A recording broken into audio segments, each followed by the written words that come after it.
I think today was a proof that we can speak very constructively about sensitive issues, such as migration and rights and obligations. The presidency had put this issue on the agenda because we think this is leading to what I would call a stress test in almost all of our societies. And no member state has a monopoly on virtue or vice, and the rule of law requires, therefore, ongoing efforts of all of us and self-reflection.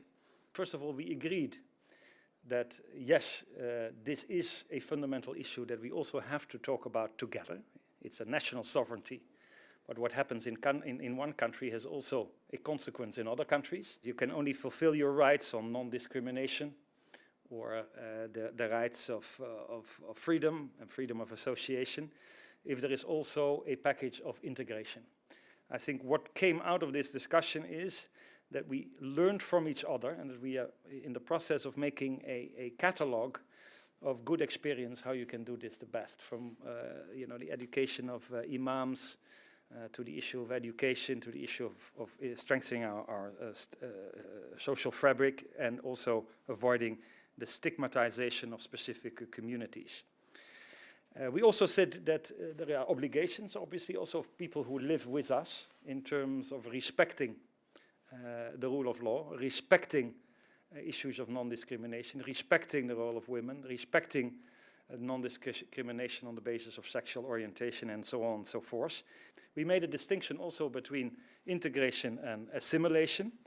And my conclusion from this dialogue is, first of all, yes, the European Union can discuss a sensitive issue like this among the member states. Yes, it can become very specific in terms of rights and obligations. The input of this discussion will be part of the communication of the European Commission on this issue.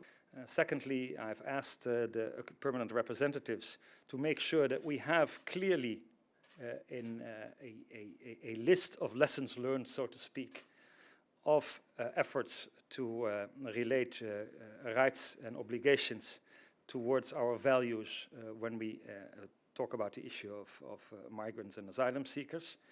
I think it's the second important element.